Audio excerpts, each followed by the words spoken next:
жылғы 10 қаңтарда Қазақстан Республикасы парламенті мәжілісі депутаттарының кезекті сайлауы өтеді. Қазақстан Республикасы парламентінің мәжілісі заң шығару билігінің жүзеге асыратын республиканың жоғары өкілді органы. Парламент мәжілісі 107 депутаттан тұрады. Мәжілістің 98 депутаты жалпыға бірдей тең және төте сайлау құқығы негізінде жасырын дауыс беру арқылы партиялық тізімдер бойынша сайланады. Мәжілістің 9 депутатын Қазақстан халқы ассамблеясы сайлайды.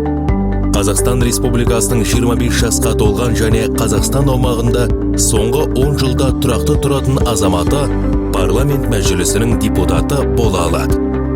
Партиялық тізімдер бойынша сайланатын парламент мәжілісінің депутаттығына кандидаттар ұсыну құқығы белгіленген тәртіппен тіркелген саяси партияларға, ал Қазақстан халқы ассамблеясы сайлайтын мәжіліс депутаттығына кандидаттарға қатысты ассамблея кеңесіне тиесілі.